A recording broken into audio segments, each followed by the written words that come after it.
أرسل رسوله بالهدى ودين الحق ليظهره على الدين كله ولو كره الكافرون.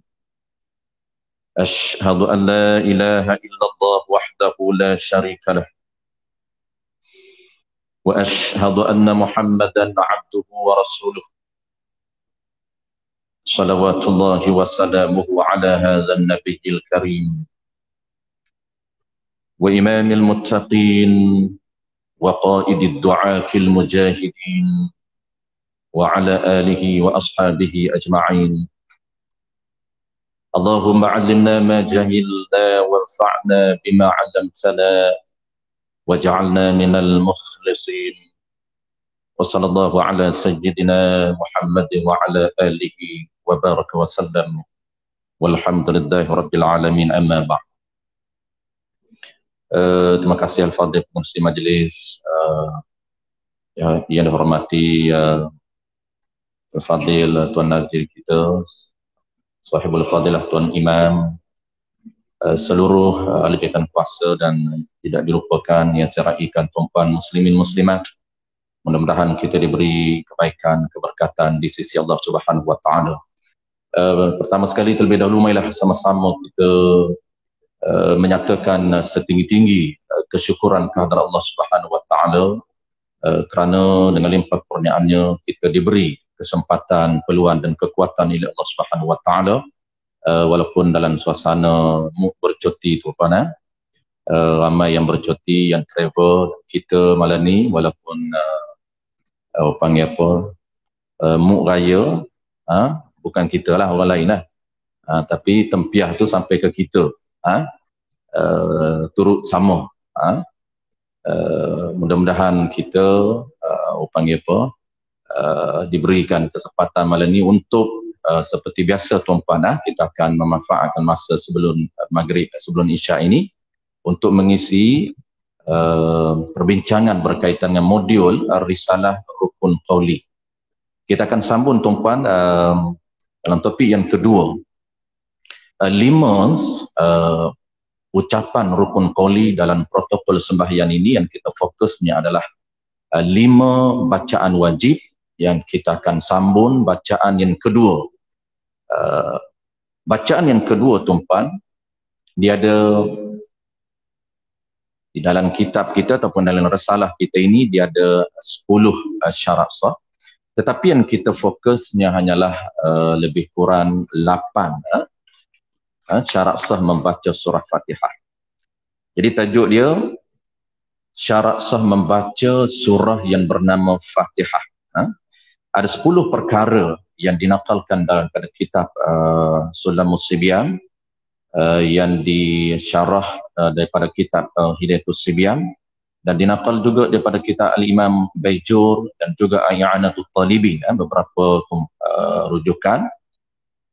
Kita hanya fokus dalam risalah kita ini 7 terma dan syarat sahaja. InsyaAllah malam ini kita akan sambung syarat yang ketiga daripada 7. 7 terma dan syarat cara nak menuturkan ucapan yang bernama surah Fatihah. Memang kita dah baca, cuma kita nak upgrade kualiti bacaan kita dari sudut perundangan fiqh.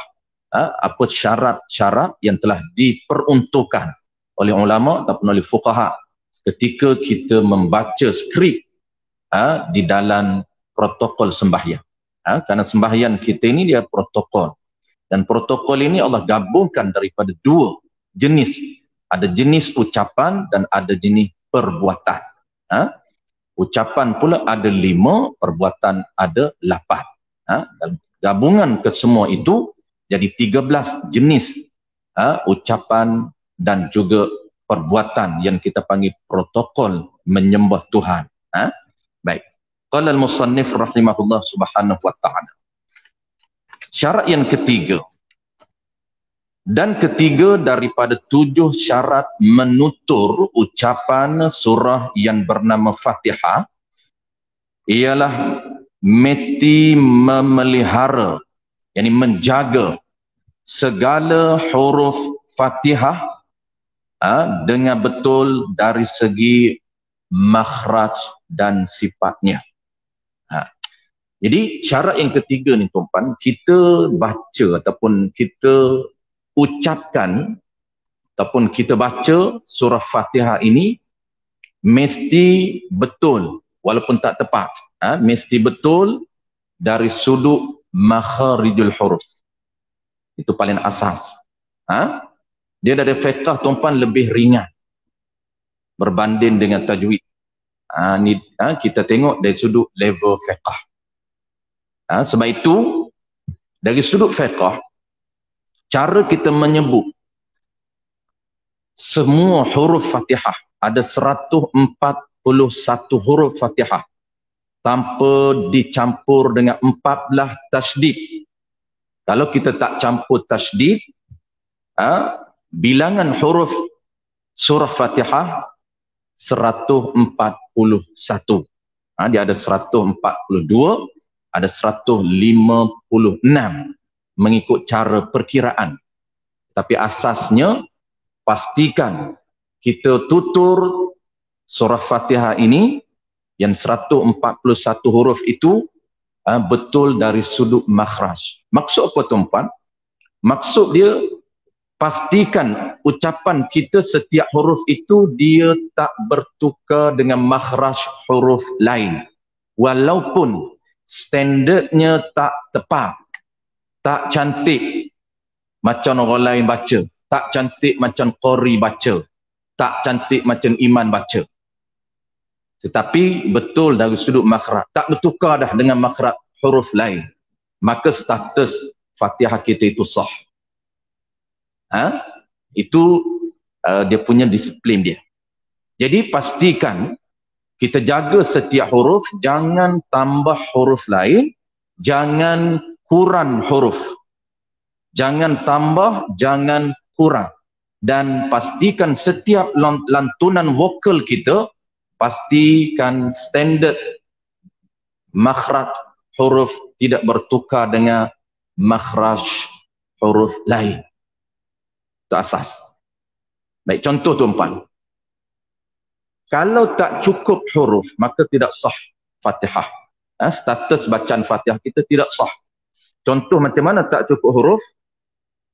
Satu huruf kita gugurkan. Kita baca Bismillah. Huruf ba di pertama itu kita tak perasan. Bismillahirrahmanirrahim. Ba dia tak clear. Mesti clear huruf. Semua satu persatu bacaan dengan teliti. Bismillahirrahmanirrahim. Ba hilang. Kalau dia baca pun tak clear, tak jelas, maka dikira satu huruf tak sempurna. Mesti sempurnakan. Mesti ba Bismillahirrahmanirrahim. Okey. Contoh yang kedua,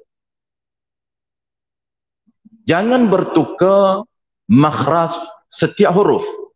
Kita ambil contoh huruf ha tuan-tuan, huruf ha, Rahmanir-Rahim. Jangan bertukar di antara standard ha dengan ha, dengan dengan Mana contoh dia? Kita ambil yang paling simple tuan, Alham. Itu. Ar-Rahmatur, ha itu pun biasa kita terkadang Rahmanur-Rahim. Bismillahirrahmanirrahim. Bismillahirrahmanirrahim. Dia tak alert ataupun dia tak berapa nak fokus di antara ha dan ha. Jadi basic dia, asas dia, walaupun tak cantik kita punya makharijul huruf, tak tepat, tapi pastikan betul tak bertukar di antara makhraj ha dengan makhraj huruf ha. Kalau rah tu bukan huruf ha.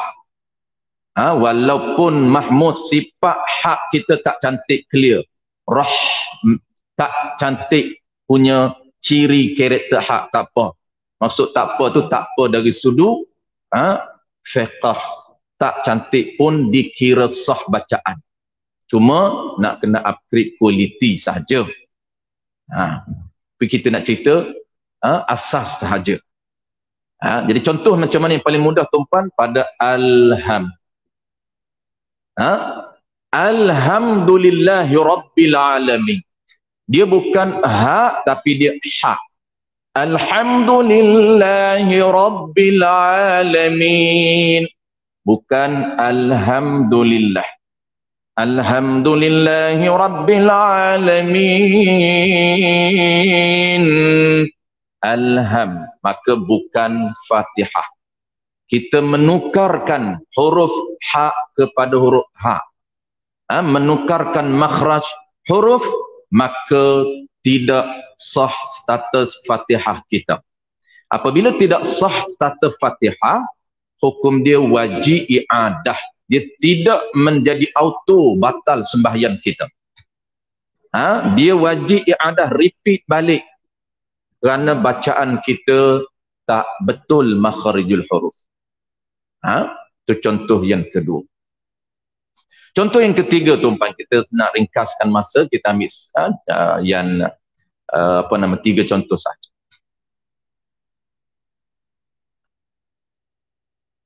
Alert tu biar, yang tu itu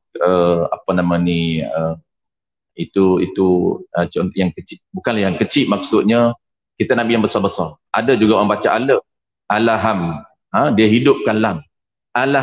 Alhamdulillahi Rabbil Alamin. Alhamdulillah. Alham. Yang tu biar ada tu. Kita ambil yang besar-besar saja. Contoh lagi tuan-puan, masih lagi contoh bertukar makhraj huruf. Sebab basicnya, cara mudah sebagai panduan kepada kita, syarat yang ketiga ini, pastikan kita menutur setiap huruf Fatihah dengan betul makhraj huruf. Kita nak fokus kepada level asas, jangan bertukar dengan makhraj huruf lain. Siratal ladzina. Biasa terkadang tuan-puan kalau tak alert di sini, tak fokus, dia kadang-kadang bertukar dengan zai. Siratal ladzina an'amta 'alaihim. Siratal ladzina an'am. Sedangkan siratal ladzina. Al bukan az. Ada satu tempat tuan-puan. Tak memperjelas. Okey. Ada satu tempat tuan-puan, nanti kesimpulan kita akan buat. Satu tempat saya pergi solat, tu imam ni bacaan cantik mula-mula. Bismillahirrahmanirrahim. Alhamdulillahi Rabbil Alamin. Ar-Rahmanirrahim. Tiba-tiba yang select ni ialah Siratal ladzina an'amta 'alaihim. Satu huruf select. Siratal ladzi. Yang lain cantik. Yang ni ada isu yang kita akan bincang. Sekejap lagi kesimpulan. Cuma umumnya kita nak cerita, apabila bertukar huruf, bertukar makharijul huruf, daripada makhraj za ditukar kepada makhraj huruf lain, bertukar huruf zai, maka status Fatihah kita tidak sah. Apabila tidak sah Fatihah kita, wajib i'adah, ulang balik Fatihah. Tidak membatalkan sembahyang. Yang membatalkan sembahyang bila? Apabila dia tak i'adah, dia tak ulang balik, dia tak repeat balik. Waladhdallin, kemudian diterus dengan bacaan surah yang sunat, selepas surah sunat, kemudian dia rokok. Ketika rokok itu, baru status sembahyang dia batal. Baru status sembahyang dia batal. Kenapa? Karena dia tidak menyempurnakan satu rukun daripada rukun sembahyang. Dia meninggalkan rukun Fatihah, terus dia rokok. Ketika itu baru batal sembahyang. Sebab itu batal Fatihah tidak menjadi auto terus batal salat, tidak. Settle tuan-puan. Baik, itu saja contoh. Banyak lagi contoh dalam Fatihah. Sangat banyak contoh Fatihah. Cuma saya nak cerita itu saja sebab nak ringkaskan. Last sekali sebelum nak berpindah kepada syarat yang keempat. Last sekali, kesimpulannya tuan-puan, sekiranya dia mengurangkan huruf Fatihah ataupun tambah huruf Fatihah ataupun bertukar makharijul huruf, status dia tidak sah. Status dia tidak sah. Melainkan yang diambil kira di sisi fiqh, sekiranya orang ini tak boleh sebut huruf dengan betul. Kerana apa? Kerana orang panggil jenis sukar. Jenis dia sukar untuk menyebut. Belajar tetapi tak boleh sebut juga. Belajar tak boleh sebut. Belajar itu sekadar mat sehingga orang panggil urufnya. Kalau orang lain belajar, tuan-puan, dah boleh orang lain. Sedangkan dia masih belum boleh menyebut huruf dengan betul. Maka dimaafkan untuk diri dia. Orang panggil apa ni tuan-puan? Di dalam istilah fiqh dia ada terma khusus. Nama dia ialah ummi. Ummi. Ada dua istilah yang kita akan bincang. Pertama istilah qari, yang kedua ummi. Dan ummi ini ada dua pembahagian. Ada satu ummi yang sah salatnya, ada yang kedua ummi yang tidak sah salat. Ini perlu kita berhati-hati. Kita tak nak kita ummi yang direject sembahyang kita di sisi Allah Subhanahu wa taala. Pertama tuan-puan, qari. Ni qari di dalam istilah fiqh, bukan qari di dalam bahasa. Kita ni kalau qari dalam bahasa, orang yang pandai bertarannum, tu kita panggil qari. Kita apabila sebut qari, musabaqah Quran, a'udzubillahi minasyaitanir rajim, itu qari bagi kita. Ini qari dalam fiqh. Apa maksud qari dalam fiqh?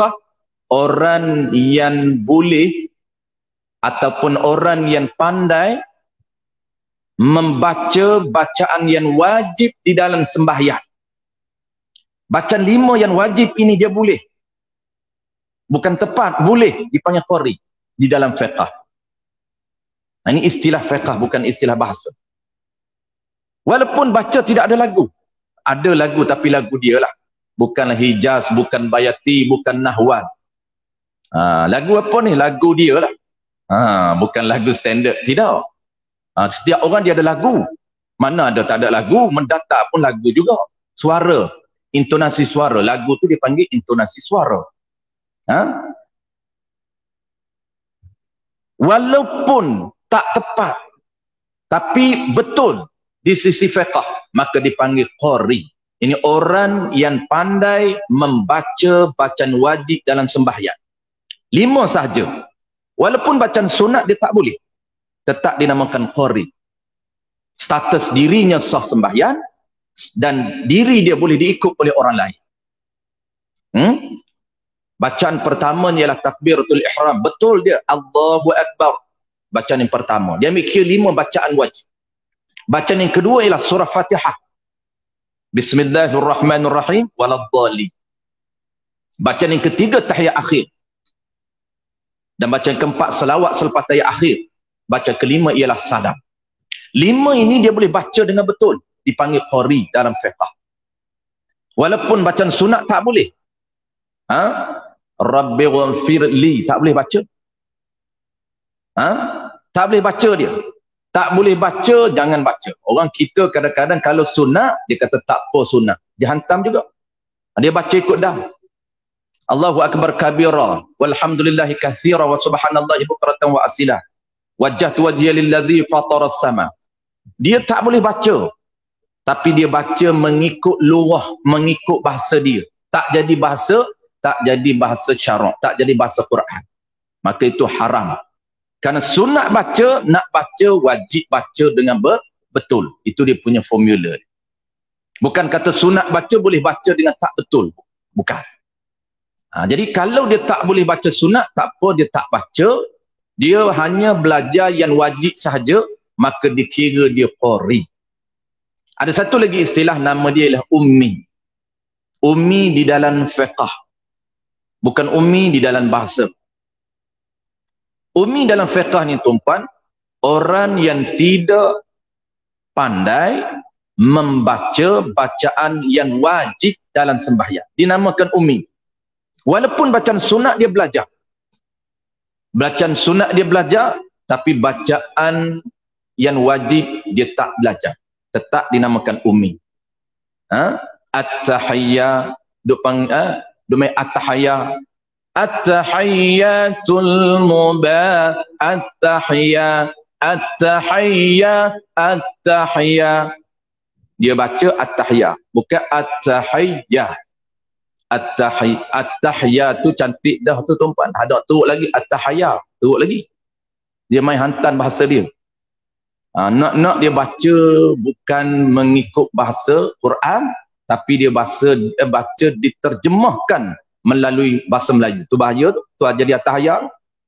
Melayu mana boleh caddah. Apa ni? Fosrofi apa? Itu sahajalah caddah orang Melayu ni. Tu dia jadi nak caddah tak tepat. At-tahiyya. Dia baca at-tahiyya. Hak baca at-tahiyya tu, tu ke elok lah tu. Macam baca tabbat yada tu. Orang baca tabbat yada, dia tabbat yada abi lahab. Tak ada bak. Dia wakaf tuan-puan, huruf syaddah dia habis hilang. Lahab yang dia baca. Tabbat yada abi lahab. Hilang bak lahab. Dahlah dia hantar tabati. Lepas tu yada. Yada boleh tahan lah. Slang dia. Orang Kelantan baca tu kan. Tabati yada abi lahab. Nasib baik Abu Lahab mati je. Panggil Abu Lahab tak kena. Tabbat yada abi lahab. Sebab dia huruf syiddah. Dia kena wakaf ba huruf syiddah. Lepas tu pula ada syaddah. Dia ada peraturan baca. Tapi dia main hantam. At-tahiyya tuan-puan dinamakan ummi. Cuma kita nak tengok sekarang ni tuan-puan, ada dua ummi. Kita tak nak kita ni dikategorikan ummi yang status sembahyang dia tidak sah. Kita ulang sekali lagi tuan-puan, ummi ni orang yang tak boleh baca dengan betul bacaan 5 yang wajib. Sebab tu wajib baca 5 ni tuan-puan. Yang pertama, ada ummi yang nama dia ialah taksir. Dua pembahagian. Pertama dia ummi yang taksir. Apa dia ummi yang taksir? Ummi yang cuai ataupun lalai daripada belajar 5 bacaan wajib. Dinamakan kategori dia ummi yang taksir. Maksud apa tuan-puan? Kenapa dia tak boleh baca at-tahiyya? Ataupun kita ambil contoh tuan Fatihah. Fatihah, tahiyah belum lagi. Kita bodok Fatihah. Kita ambil contoh satu Fatihah. Ada satu, ini real pengalaman yang saya biasa bertemu. Dia waladdo tuan-puan. Waladdo. Tok guru kita biasalah ni. Orang belajar tajwid, orang tok guru tajwid tuan-puan, dia banyak pengalaman lagi daripada kita yang banyak mengajar fiqh ni. Waladdo. Ghairil maghdubi alaihim waladdo. Dia tak boleh sebut. Dia sebut apa tuan-puan? Waladdallin. Dia hantam li, jangan main lah. Memang dia main hantam-hantam. Pantam syaddah, pop dia buh. Waladdo. Kenapa waladdo? Dia tak cuai, tak sempat, leka, lalai daripada belajar. Bukan dia tak boleh sebut kerana lidah dia tidak. Tapi dia tak belajar. Tak maksud tak belajar ni tuan, dia tak ambil daripada guru yang betul. Kalau dia belajar, just baca sendiri. Itu jadi waladdo. Ramadan, Kan kita Melayu kan tuan, main DHA apa? Kan dal bahasa Melayu. Mana ada ada lah, ada. Afdal, ustaz lah afdal jadi imam, afdal. Melayu lah tu. Dia afdal. Ni bulan Ramadan ni nak tiba dah ni ustaz. Ramadan. Bukan Ramadan. Ramadan. Ramadan. Ramadan. Sebab dia dha. Afdal. Waladha. Tu. Kita pun ambil Ramadan, ambil afdal, hantam di waladha. Tu waladha tu. Kenapa dia tak boleh waladha? Kerana dia tak belajar cara sistem yang betul. Kalau belajar tak mengikut sistem betul, tidak diiktiraf. Maksud apa? Dia inisiatif dia sendiri, buka YouTube, tengok, dengar. Itu bukan sistem yang dianjurkan di dalam sistem syariat Nabi kita. Syariat Nabi kita, dia kena ada guru, musyafahah, talaqi, terima daripada guru ke guru. Baru dia anggap belajar. Tetapi dia ini tak belajar. Kenapa dia tak boleh sebut tak belajar? Maka status orang tak boleh sebut huruf Fatihah dengan betul kerana dia cuai daripada belajar. Status sembahyang dia tidak sah. Ataupun yang kedua tuan-tuan, dinamakan orang yang ummi, yang taksir, yang cuai daripada belajar juga. Dia belajar tetapi tak sempat masa kebiasaan orang boleh berhenti awal. Itu juga dianggap dia tak cuai daripada belajar. Contohlah tuan-tuan, waladha ni nak repair cantik, perlukan 2-3 bulan. Perlu 2-3 slot dengan guru. Takat guru tegur 4 kali, 5 kali, standard lah. Kita lidah Melayu bukan lidah Arab. Waladha tu biasalah. Tiba-tiba dah give up cepat. 5 kali tu guru tegur, tak betul-betul, dia kata tak boleh dah, aku lah tak mengaji. Orang tanya, aku mengaji tapi tak boleh. Dia anggap dia ini cuai daripada belajar. Kenapa? Tak sampai masa untuk boleh, tiba-tiba dia berhenti awal. Dia anggap dia ummi yang taksir daripada belajar, tidak dimaafkan bacaan dia.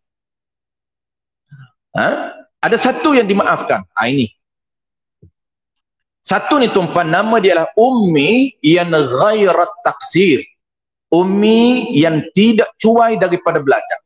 Ummi inilah yang dimaafkan di dalam syarak. Bacaan yang tak betul tapi dimaafkan. Kenapa? Kerana dia termasuk dalam kategori ataupun golongan ummi yang bukan cuai daripada belajar. Dia panggil ummi yang ghairat taksir. Macam mana? Dia belajar ikut sistem ataupun proses yang betul, tetapi sampai masa yang orang lain boleh, dia tetap tak boleh. Orang panggil jenis payah tuan-tuan, jenis payah nak sebut. Orang lain contohlah tuan-tuan 6 bulan boleh waladhali, dia waladha. Waladha bertahun-tahun waladha. Belajar daripada guru, ya, terima daripada guru, tapi tak boleh. Tetap waladha kerana lidah dia payah sikit nak repair.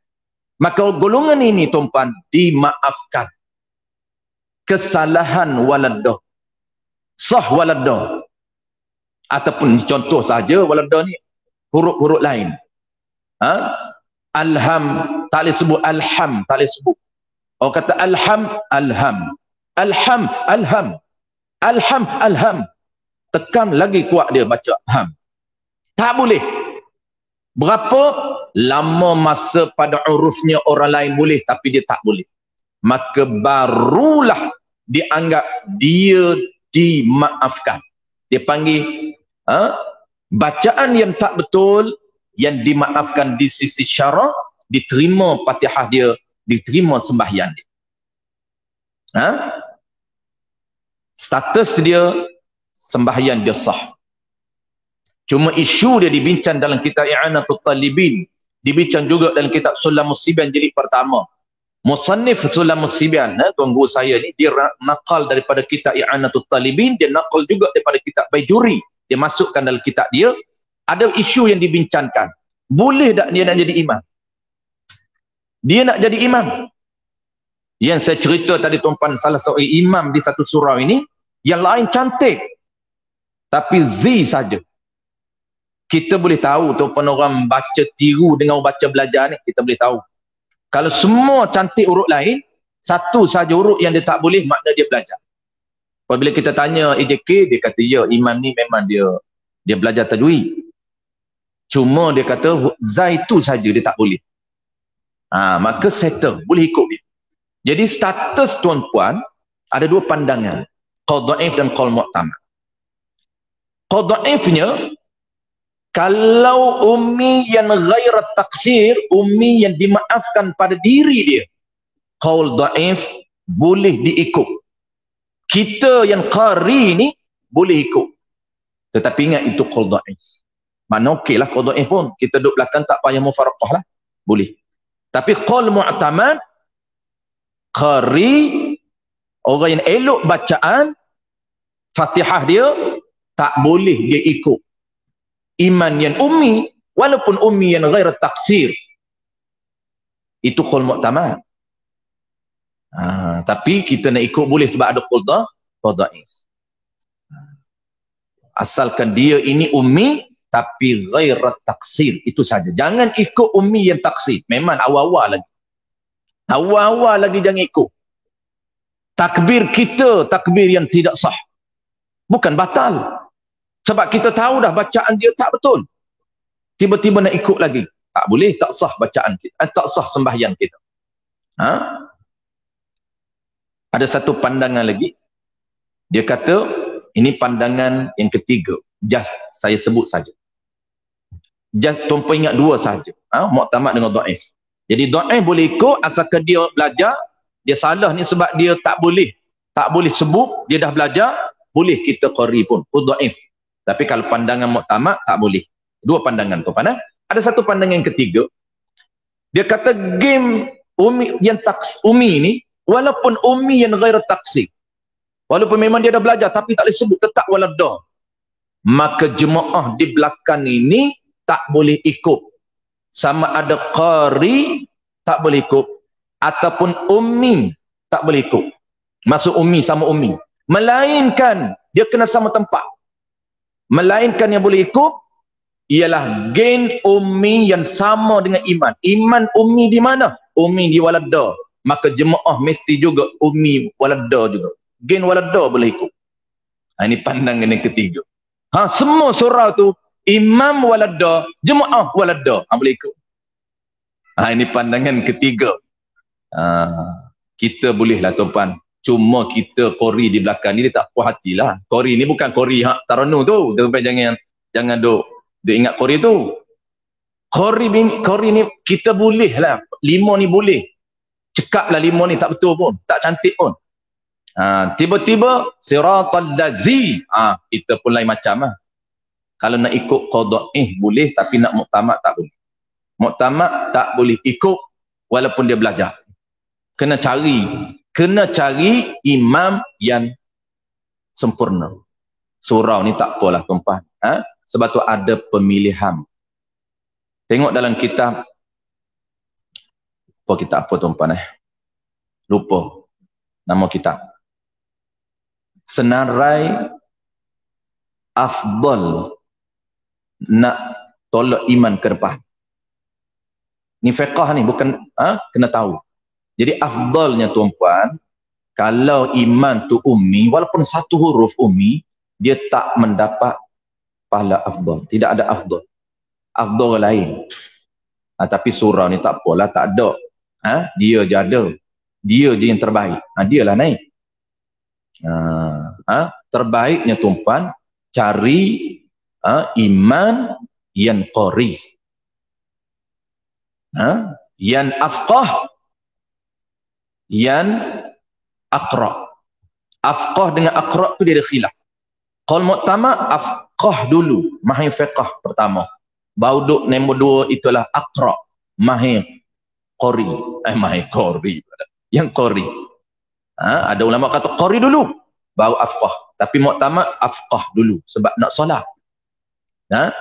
Barulah yang lain. Settle tuan-tuan. Itu kesimpulan. Baik, kita terus, ada satu saja lagi kita ambil.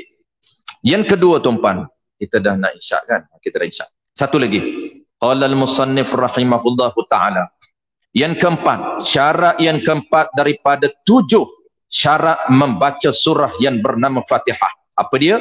Memelihara segala tasydid yang 14 tempat dalam Fatihah. Baik, kita bagi ruang azan, kami kita sambung sekejap saja lagi. Mana? Allahu a'lam.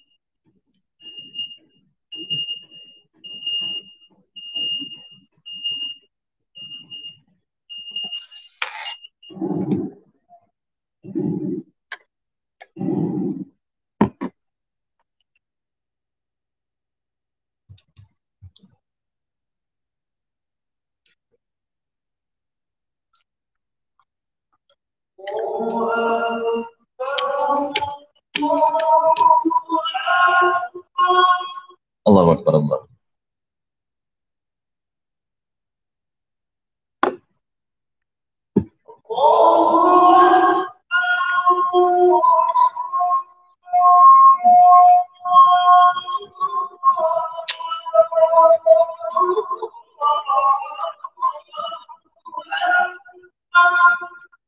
Allahu Akbar, Allah.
لا حول ولا قوة إلا بالله العلي.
اللهم رب هذه الدعوة التامة الصلاة القائمة لسيدنا محمد الوسيلة والفضيلة الشرف الدرجة العالية الرفيعة وابعثه مقام المحمود الذي وعدت إنك لا تخلف الميعاد.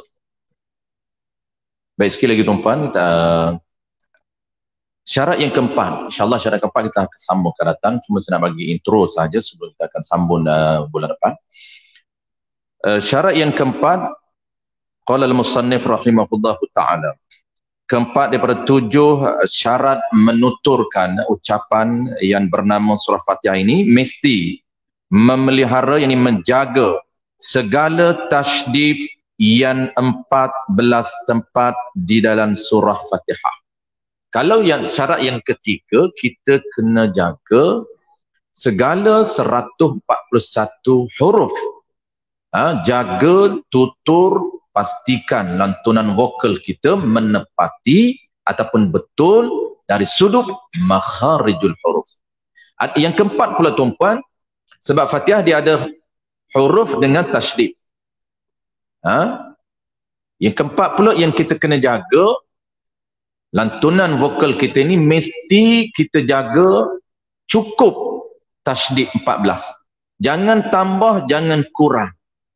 Jangan tambah tempat yang tidak ada tasydid dan jangan mengurangkan huruf yang ada tasydid. Ini mudah saja tuan-tuan. Yang ni jaranglah orang yang tidak ada tasydid tapi ada. Dia tasydid semua ada 14. Kalau belajar tajwid boleh bilalah 1 sampai 14 di mana 1, 2, 3 itu. Bulan depan kita akan bincang hukum ada dalam Fatihah tu tuan-tuan, hukum menggugurkan tasydid. Ada hukum yang menggugurkan tasydid pada iyyaka. Itu kita akan bincangkan, ada 2 isu ataupun 2 hukum menggugurkan tasydid. Cuma asas malam ni intronya tak sempat untuk kita cover malam ni tuan-tuan, sebab dia ada 2 isu yang kita akan bincang. Sebagai intro saja malam ni, pastikan kita jaga huruf dan juga tasydid. Tempat yang ada tasydid, tasydid. Cuma soal, kadang-kadang orang Melayu kita ni soal cara kita nak tasydid itu saja. Itu tak apalah, janji ada tasydid. Orang kita biasa ni tempat tasydid dia memang dia tekan betul-betul, nak bagi puas hati. Iya. Dia puas hati. Orang ni slang, dia panggil slang. Lahjah Arab dia tak tekan tuan-tuan. Asalkan ada tasydid sahaja. Dia kena karakter huruf kena jaga. Sebab spek huruf ni dia ada spek dia, ada spesifikasi huruf, ada karakter huruf. Kalau huruf itu huruf harful lin, karakter dia lembut, jangan kasarkan dia. Ini untuk kualiti mutu. Tapi saya just basic saja. Saya cerita dari sudut fiqh, walaupun kasar tak betul dari sudut tajwid, tapi fiqhnya okey bagi adab.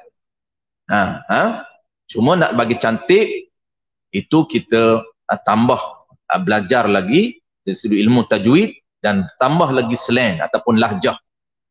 Kerana lahjah Arab yang terbaiknya ialah lahjah Arab. Tapi kita yang biasa ni, permulaan ni memang main Jawi je, hantam Jawi lah. Sebab tu orang Jawi dia baca dia kuat. Iyyaka na'budu wa iyyaka nasta'in. Tu Jawi. Lahjah Arab dia iyyaka na'budu tak payahlah. Iyyaka na'budu wa iyyaka nasta'in.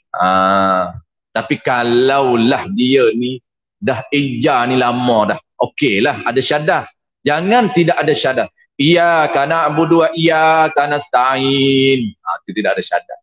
Ada juga iman tuan-puan. Mungkin tuan-puan tak biasa keluar ke tempat-tempat perkampungan, tak pernah jumpa orang Badui.